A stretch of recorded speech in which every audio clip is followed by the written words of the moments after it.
field day for the heat down there. 1,000 people in the street singing songs and they carrying signs, mostly saying hooray for our side. There's battle lines being drawn. Nobody's right if everybody wrong. Young people speak in their mind, getting so much resistance from behind. We got to stop the children. What's that sound? Everybody looks, it's going down.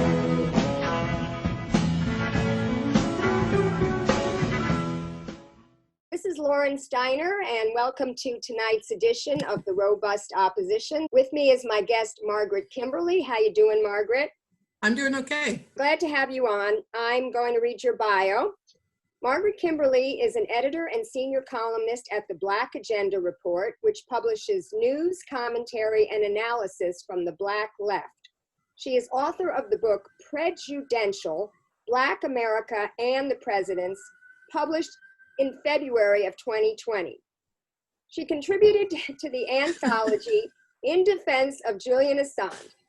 Margaret is also on the coordinating committee of Black Alliance for Peace, which seeks to recapture and redevelop the historic anti-war, anti-imperialist, and pro-peace positions of the radical Black movement. Dr. Cornel West has called her, quote, one of the few great truth tellers who, along with Glenn Ford, Adolph Reed Jr., and Bruce Dixon, preserved her integrity during the Obama years, unquote. She is a graduate of Williams College and lives in New York City. So Margaret, you wrote an article in the Black Agenda Report yesterday called Black Misleaders Seek to End Protest.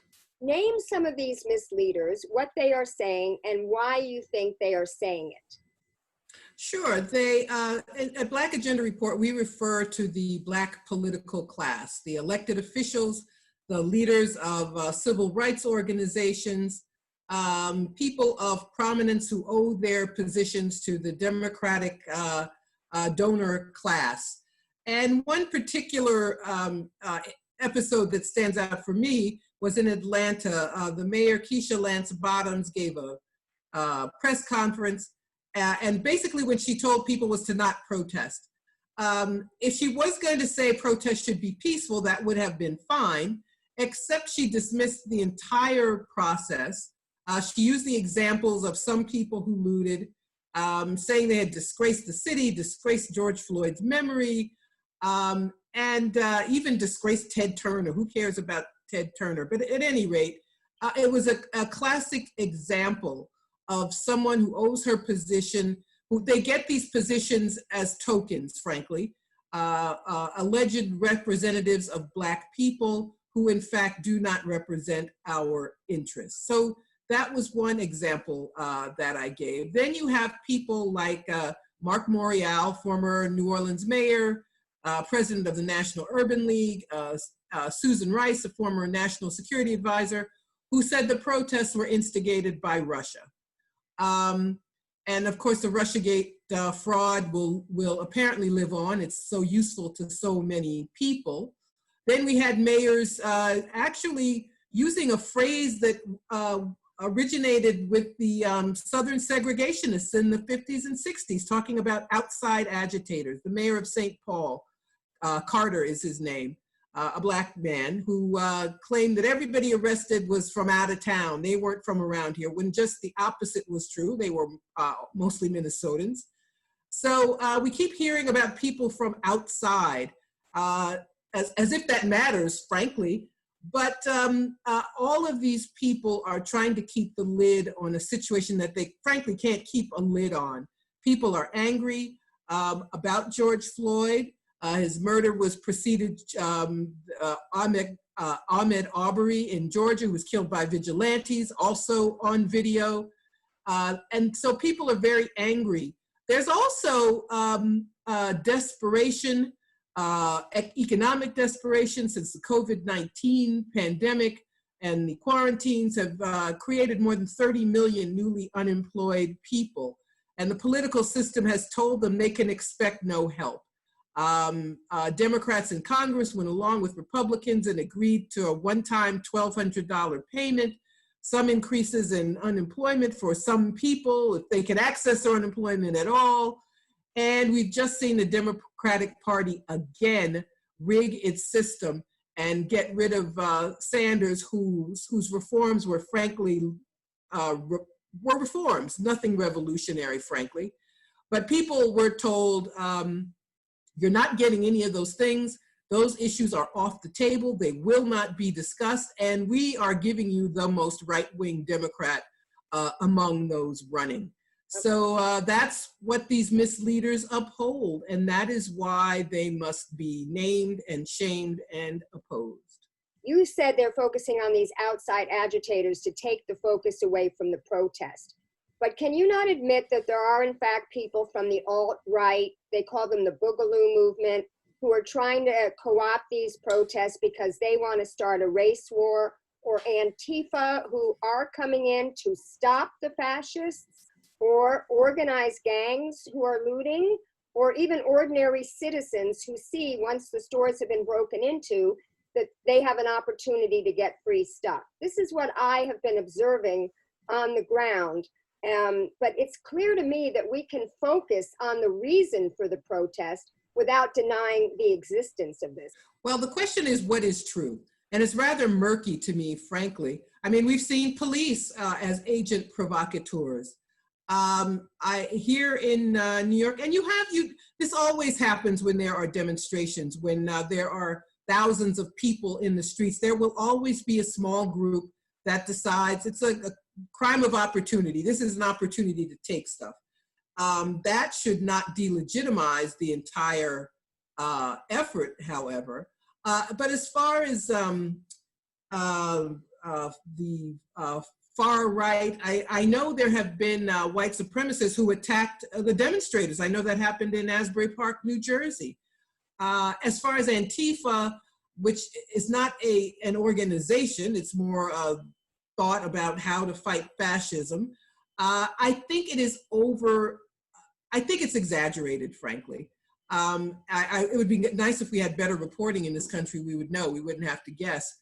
But I think that, and why pay attention to the rock throwing or the theft and not pay attention to what caused this to happen? These terrible injustices, the economic suffering, this pandemic, which killed so many people. There are places in this country where the only people who died were Black in some major cities. So I would prefer to talk about those things that we know and not try to, frankly, guess who is telling the truth about who threw a rock. I want to just share a little personal story, because I was here in Los Angeles for the last civil unrest after the Rodney King verdict in 1992. And I had just moved here from New York City in 1987. And I moved to the west side of Los Angeles, and I had never lived in such a segregated city. It was really shocking to me how few Black people I saw in my day-to-day activities. And when the civil unrest happened, I remember people saying, white people saying, I don't understand why they burned down their own community, why they looted from their own stores. Why didn't they come into Beverly Hills and burn and steal?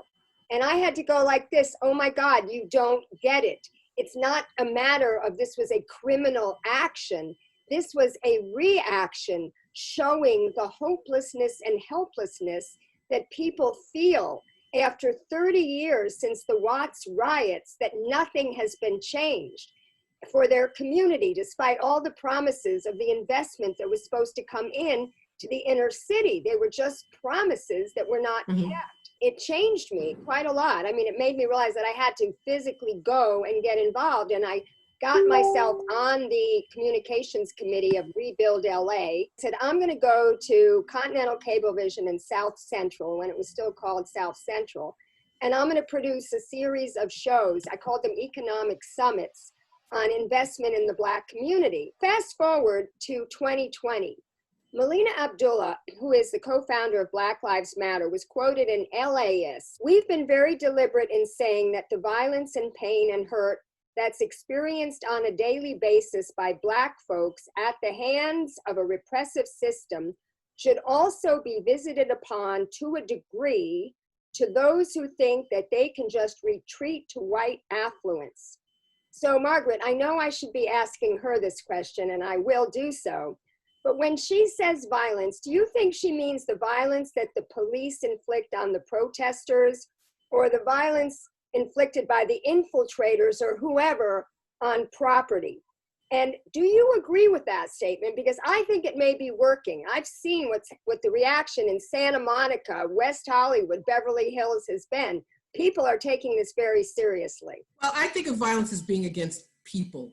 I don't think of property crimes as violence. I see the police violence. I have to say, frankly, I'm a little surprised that so many, generally protesters, when there's a police killing and there is this public reaction, it tends to be Black people mostly, almost entirely.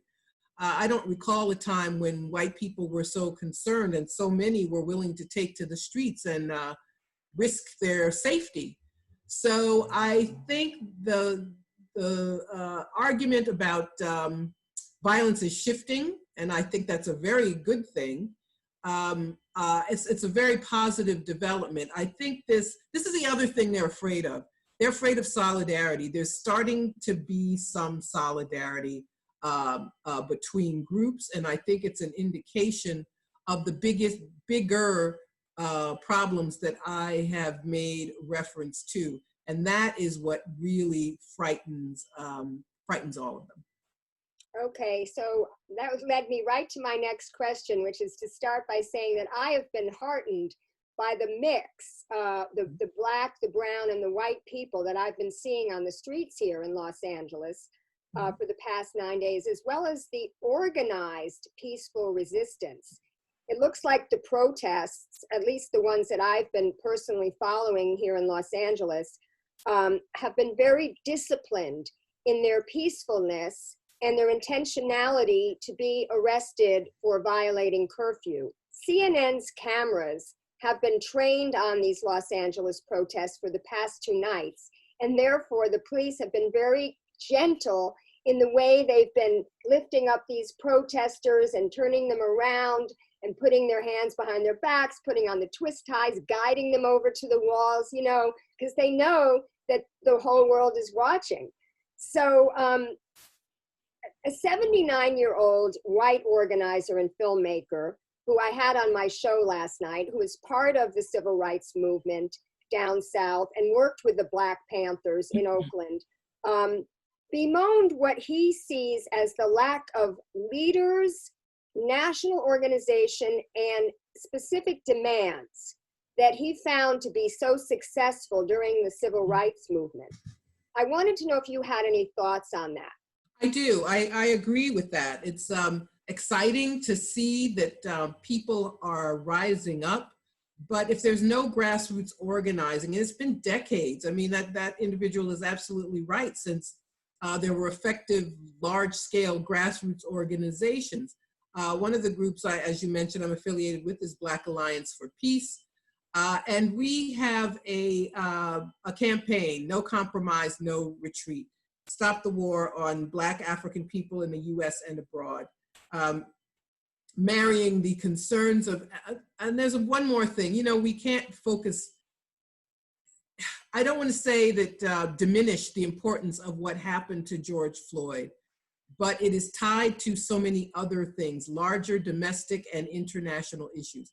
So this Black Alliance for Peace campaign includes, among other things, a candidate pledge, asking people running for office to pledge to cut the military budget in half, to end this 1033 program that militarizes the police, to investigate every single instance of a lethal force encounter with US police. We have to have organizing, we have to have people who are not just concerned, but who have political education, if you will. So that person, I agree 100%, because it, you know, sustaining this kind of activity difficult if people don't have a direction and don't make demands. But that is, I think, the result of the work of these misleaders who have convinced people it's enough to vote for Democrats, it's enough for this or that Black person to be a mayor or a member of Congress, and that's all you need. So the idea of popular demand and an organization that comes up with these demands, determines what they are, and engages the political system, that's something that's foreign to, it's like a couple generations away. We can start it again. We are starting it again. And, but I think that is absolutely true. I also think there's going to be a reaction. Every action has an equal and opposite reaction, they say. So I think there will be a reaction to the protests, to the, I don't know if you saw, you should look it up if you haven't, the governor of Virginia announced the Robert E. Lee statue in Richmond, Virginia is coming down. Well, in the meantime, it's been covered with graffiti. Someone has an image of George Floyd on this statue. It's a beautiful thing, actually. But the people who want to see it are eventually going to respond. That's not a reason not to take action, but this lack of organizing is going to be messy when those people who like things the way they are, who like a brutal police force, let's be honest, these people are going to begin to react. You know, Trump, it's easy to make fun of him with that photo op at the church and waving a Bible and attacking people with tear gas. All of that, we can sneer at it, but there are millions of people who support him. So he knows what he's doing. Whatever else Trump's faults are, he knows his people. And I think it's a mistake to behave as if everybody is on board. I think we have still a divided country, but this lack of organization is going to prove to be very dangerous. And this is something that we have to work towards changing. Yes, I want to follow up with a question about the Black Alliance for Peace, because I had Nefta Freeman on my show and we talked about the Out of AFRICOM campaign.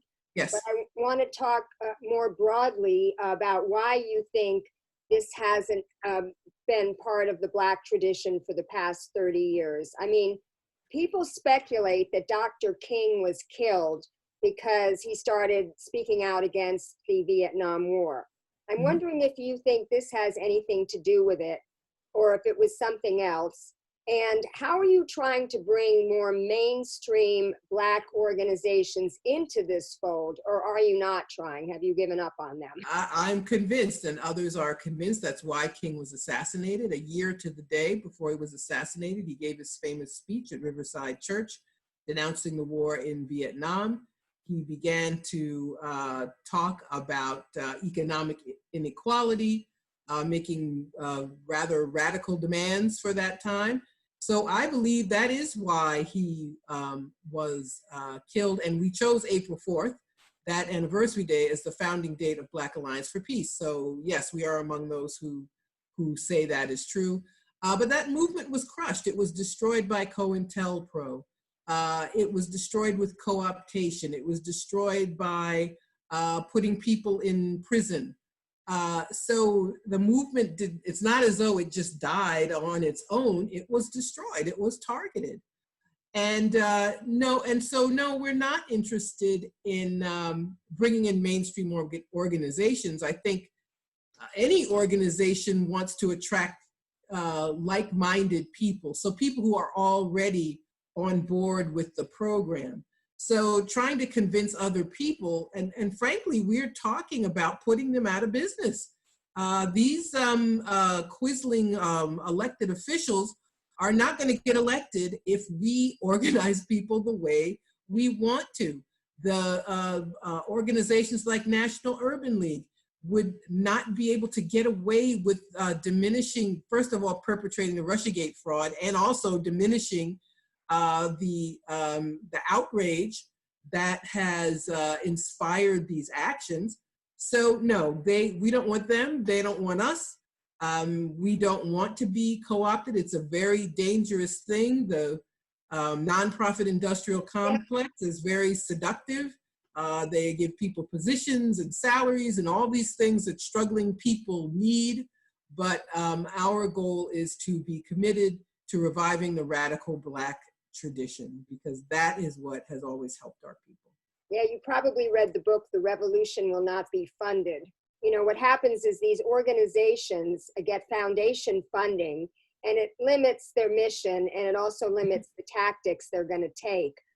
Martin Luther King was also, and you alluded to this, was also talking about aligning along class lines with poor whites.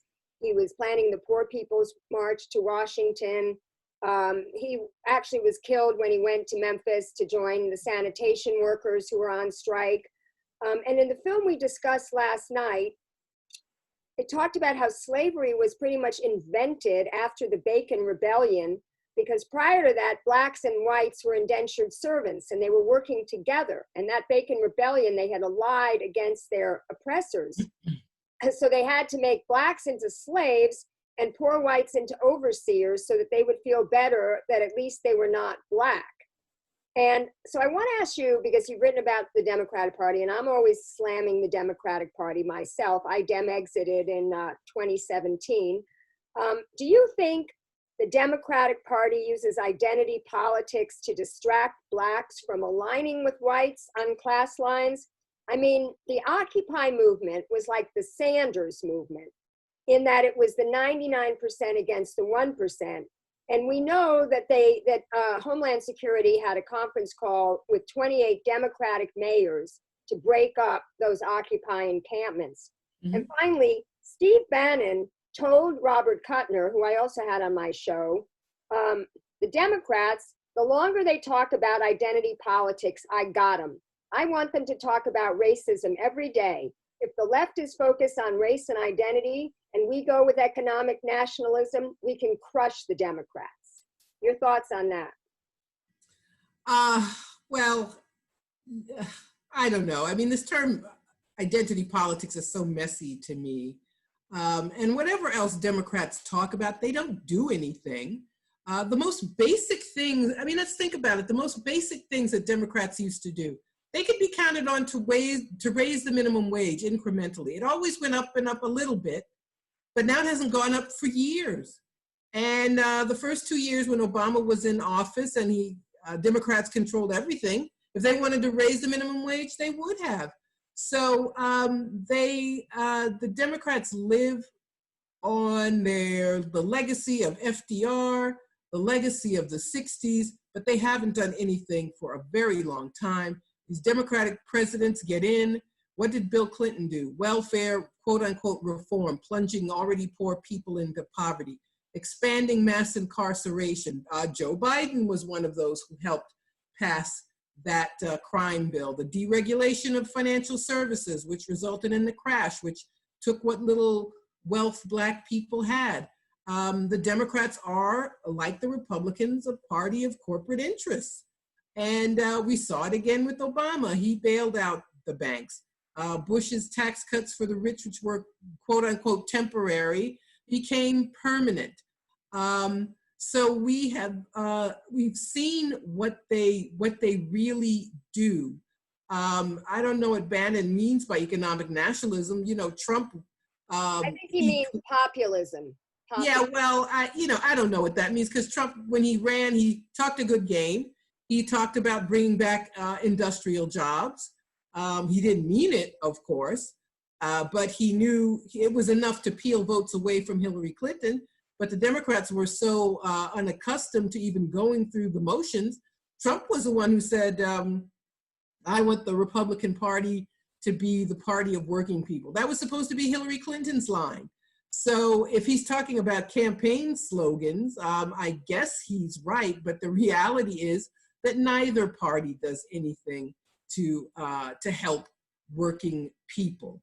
And that's part of the anger that I believe has been keeping these protests alive, where young people have somebody my age, we got in at the right time. College was still affordable. Even a private school was affordable. You weren't in debt forever.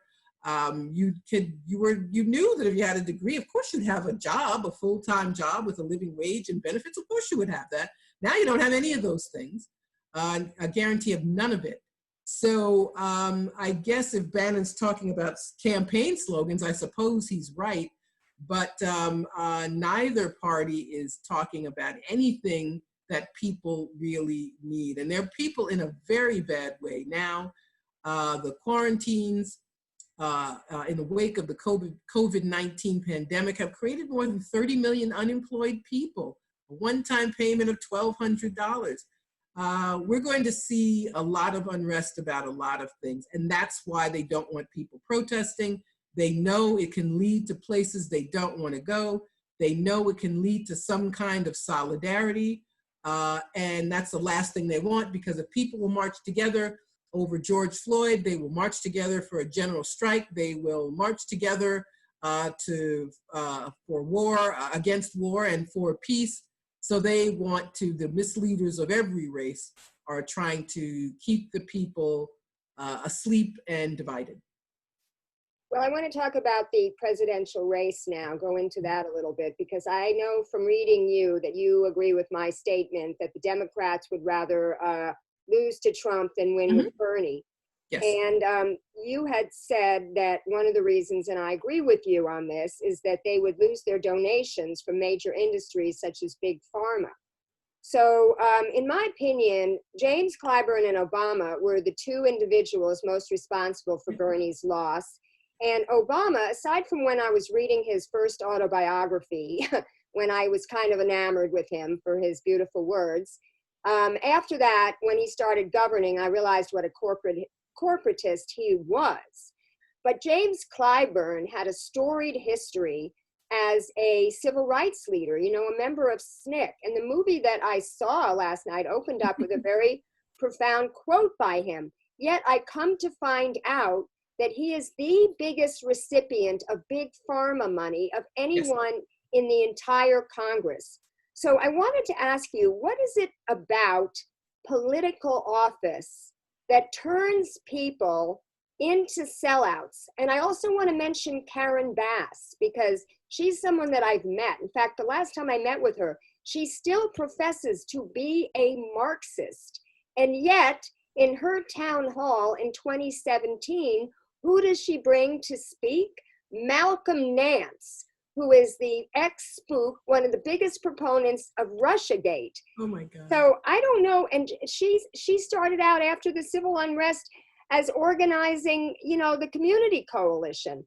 So what do you think happens to these people? And do you think there's any Black official in politics who have been in it? I'm not talking about people like Ilhan Omar, you know, new ones, but who've been in it for any amount of time that don't get changed by being in office.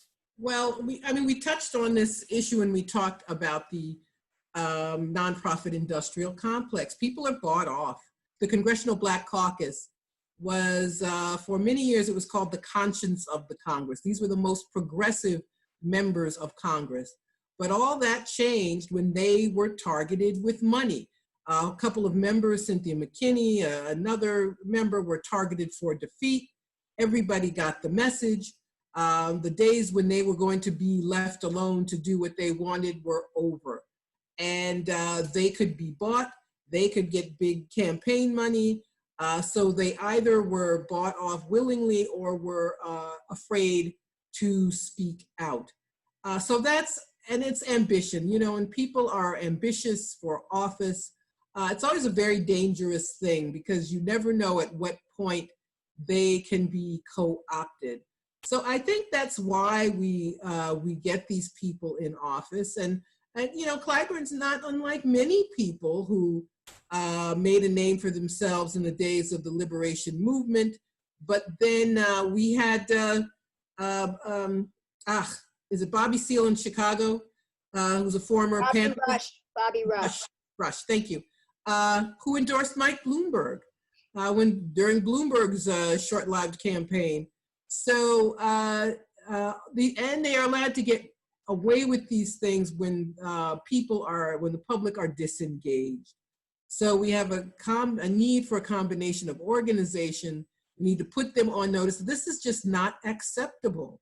But if that's not the case, then you can have someone like Clyburn, who's allegedly a progressive, but hauls in more big pharma money than anybody else. I heard you on an interview say that Blacks in the South were sold on the electability argument of Joe Biden. Someone who I know, who's an older Black man who used to work for a Black state official here in California, Facebook friend of mine, was commenting on some posts. And, you know, my white friends are always like, oh, they need to know that Bernie marched with Dr. King and they should look at his racial justice platform.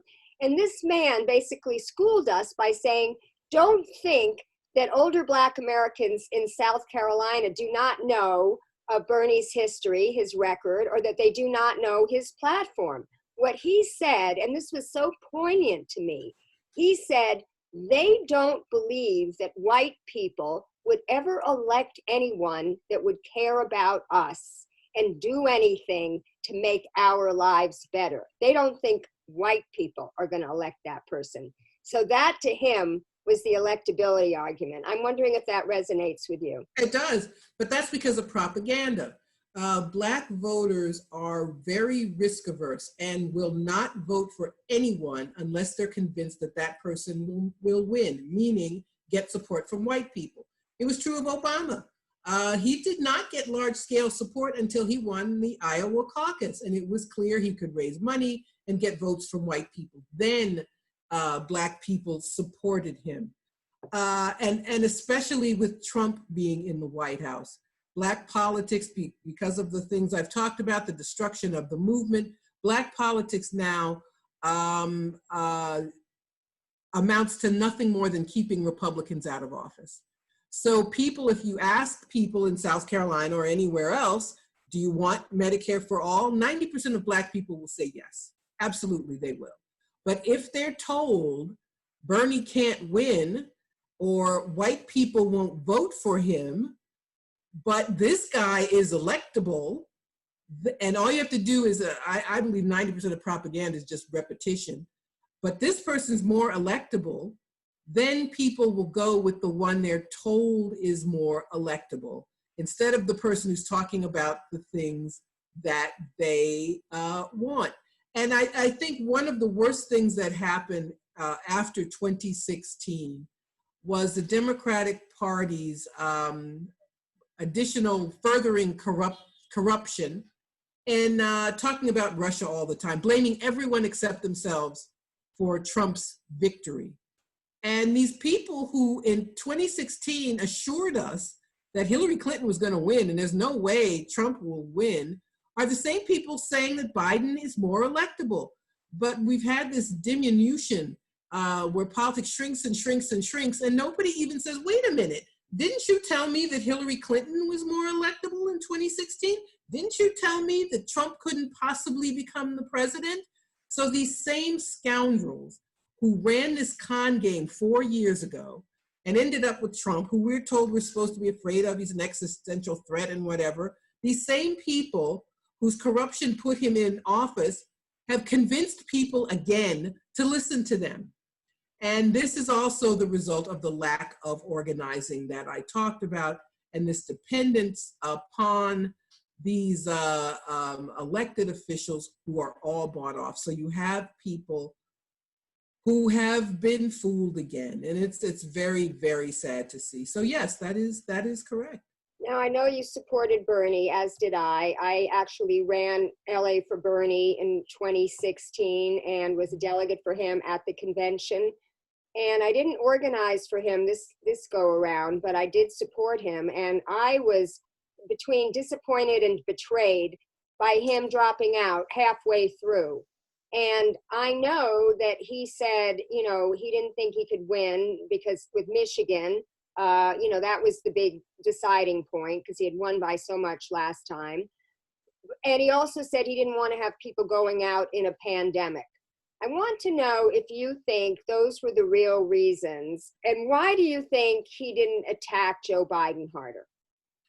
Well, I think just to correct you, I'm actually a Green Party member. I was hoping that Sanders would do well enough to fight. I I think it would have been a very useful thing for that fight to take place and for progressives in the Democratic Party to have to make a choice. But I was disappointed also that he capitulated so easily. I think he's basically I think a couple of things. I think it really got to him that he was blamed for Hillary Clinton's loss in 2016, and he did not want to go through that again. I think that was part of it. Of course, that's ridiculous. The idea that she couldn't win in November because someone challenged her earlier in the year. I think that was part of it. I also think he was not really a fighter. I don't know why he was surprised. Did he really think these same people were just going to stand by and let him get the nomination and that they were going to play fair? As a member of Congress and a senator, he does know him personally. I think he's basically a company guy, an establishment guy who wanted to see reform, who wanted to see some, and the things he's talking about are not so radical. I mean, for most of my life, public colleges were so cheap, they were practically free. Here in New York City, we had a free, we still have the CUNY's, the City University of New York system, but it hasn't been free for some decades now. So all he wanted was to give us things we used to have, but that's anathema. But he was basically a reformer, and he was hoping they'd let him in and reform. And they said, no, we're not letting you in. We're not talking about anything you talked about. And, but it's sad to see him capitulate so completely and admonish his supporters not to attack Biden. And I think that despite all of this, I think Biden is still going to lose anyway. It was very sad to me, very sad. But I think all those people who were so committed to him, people who took time off from their jobs and drove to Iowa to canvass for him, they're all dressed up with no place to go. They still want to see these things, and they have been told, no, you're not getting any of it. So I think that's some of the anger that was bubbling under the surface. And George Floyd, the murder that we saw, I believe sparked a lot of the anger and anxiety that was already there. And this, the fact that the Democratic Party has made it clear progressives aren't getting anything ever, also means that people know they have to go outside the system, which can be good. That's a positive, but we do still need more organizing. The last straw for me was when he endorsed Biden for no concessions at all, just these 6 meaningless task forces, that he voted for those corporate bailouts when in the past he would be the one lone courageous vote against something like that.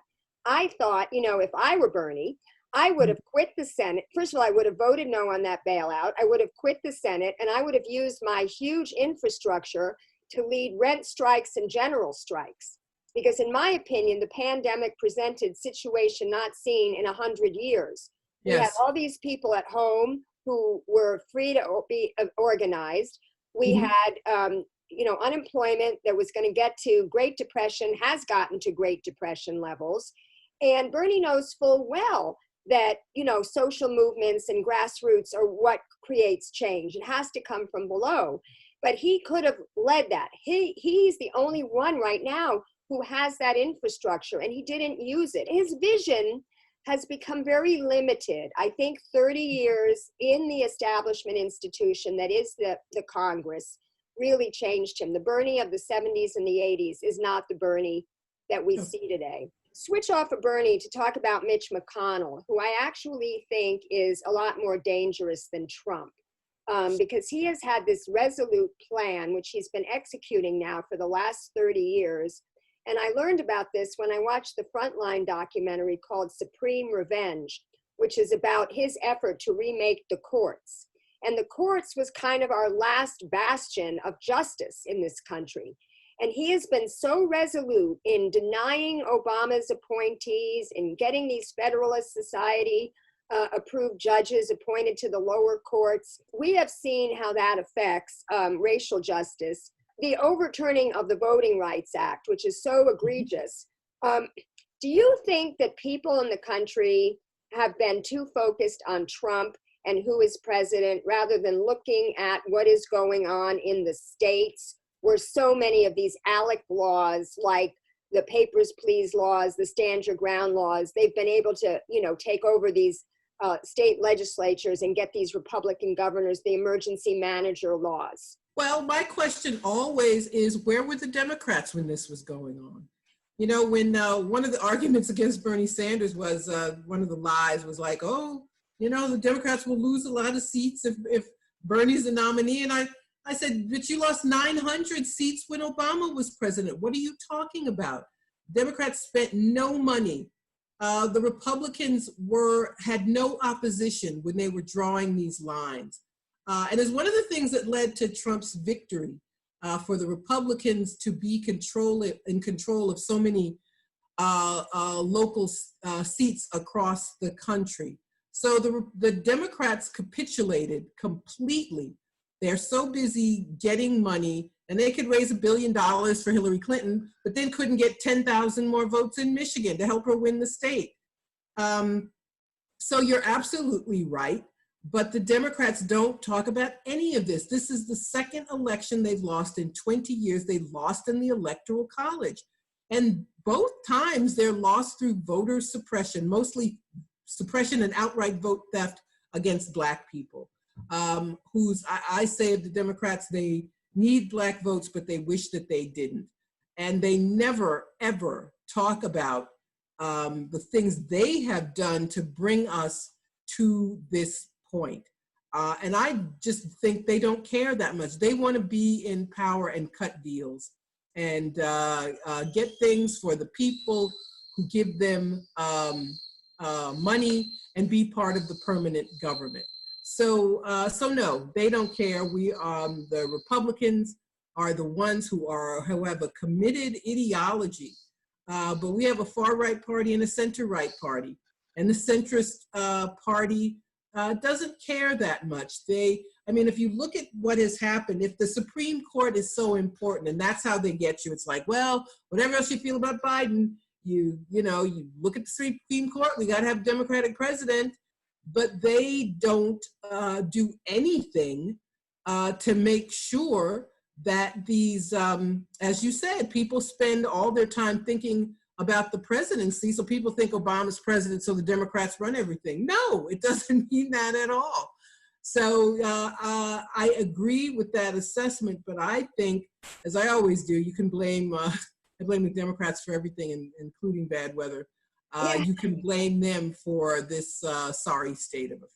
Yeah, also we know that Joe Biden, and this hasn't come out enough in my opinion, is responsible for Clarence Thomas because he didn't allow the women who could have corroborated Anita Hill's story to come forward and testify, which would have sunk him.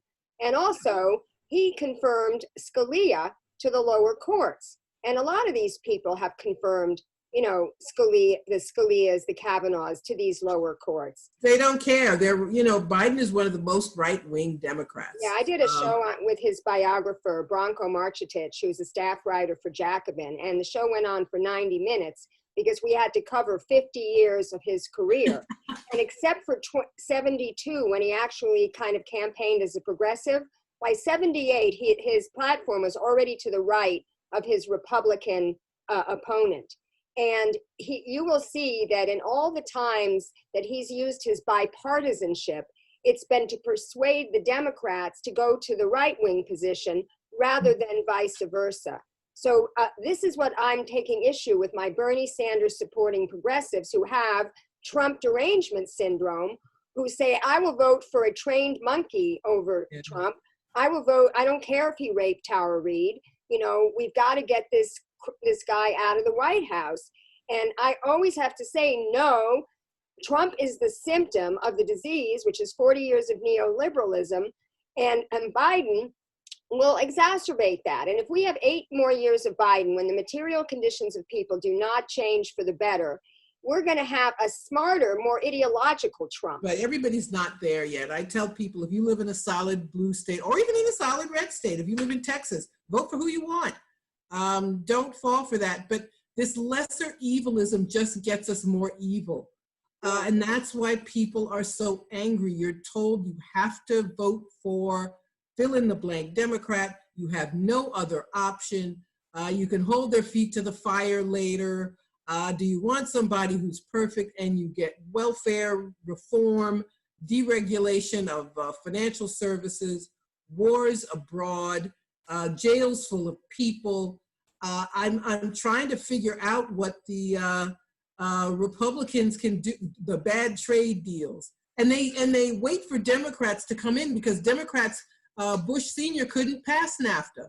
They needed a Democrat to do that. Look at the ACA. That was cooked up by the Heritage Foundation. Oh, sure it was. Yeah, it was. I call it Nixon care. First implemented by Mitt Romney, you know, and it's the only thing that forces you to buy a private product that you can't afford to use. And this was Obama's great contribution when he had the House and the Senate, you know, during his first 2 years. Instead of creating a bigger stimulus bill or bailing out Main Street, not Wall Street, you know, he quadrupled fracking. He added 4 more drone wars. I mean, I could go on and on. So could you. You know, I had Daniel Ellsberg on my show, and that was another 2-hour interview because he's so fascinating. And it was so clear that at the time, the entire journalistic community stood up for, you know, the Washington Post, the New York Times, who published this whistleblower. But now we have Julian Assange, Chelsea Manning, and Edward Snowden being thrown under the bus by the journalistic community. What do you think has happened to journalism in that period of time? There isn't much. We have a corporate media consolidation. That's another thing we can lay at Bill Clinton's feet, where there are only 6 media companies in the country, where it used to be you couldn't own a newspaper and TV station in the same city. All of that's gone. Cutbacks in newspapers, fewer jobs in journalism. The profession is basically PR at this point, and all they want is access. And all they do is parrot what they're told by the State Department or the White House. So this independent role that they used to have is gone. You see Russiagate, which was such a destructive story that has been discredited. I'd like to come back and I could talk about that for a couple of hours. It's a fraud. Yeah. But we were convinced by the media who were in the pocket of the Democratic wing of the duopoly that Julian Assange is responsible for Donald Trump being president. And that means he's dead to most liberals who should be defending him. They've told lies about him. He's not a rapist. He was never charged with rape in Sweden. Nobody hacked the DNC. WikiLeaks, these emails were leaked to his organization. But these scoundrels have succeeded in fooling people. And as the Democratic Party moves to the right, the people move with them. So Obama hunted down Snowden and kept him from getting asylum anywhere, threatened countries that might have given him asylum, throwing the book at Bradley Manning. No one has said anything about this continued persecution. Chelsea Manning, this continued persecution that kept her in jail for over a year because they hate Julian Assange, who they know nothing about. So it's a very sad story of the consolidation. Basically, neoliberalism killed journalism, real journalism, and we don't have independent journalism anymore. It's very sad. You know, of all the great books that Chris Hedges has written, Death of the Liberal Class is probably my favorite because he talks about how every institution that was supposed to protect people, whether it's the media, the university, the clergy, the Democratic Party, unions even, have been totally either co-opted or corrupted. And it's really sad. I mean, we just have ourselves to fend for ourselves right now. And now I even think we can add the social movement industrial complex to the nonprofit industrial complex. Sure. You know, you could look at, I'll say, the Sunrise Movement. I had Varshini Prakash on my show last year, and I said to her, you know, you've done civil disobedience. where you've occupied Nancy Pelosi's office. Would you ever encourage your kids to, chain themselves to the fracking rigs in the way that the tar sands blockade people chained themselves to the bulldozers when they were building the Keystone pipeline south? And she said, no, we wouldn't do that. And then it turns out, they get money from the Tides Foundation and the Packard Foundation. And then she goes on to be on Bernie's task force. This is the thing that I blame him the most for. He could have withheld his endorsement to say either support Medicare for all, support the Green New Deal, support free college, support forgiving student debt. Any one or two or even three of those positions, he could have withheld his endorsement for, but he didn't. He settled for task forces. Yeah. I could go on. Anyway, I just want to end with your book, Prejudential, which you can hold up again. Sure. Where did I put it? Oh, right here. And your book goes over every single one of the 45 presidents. So I want to ask you this question. Who do you think have been the worst for African Americans? Who do you think have been the best? And who have been most misunderstood by the American people? The worst who comes to mind is Andrew Jackson, the great genocidaire who emptied the Southeast of its indigenous population in order to establish the plantation economy, which expanded chattel slavery. So he, to me, is the worst.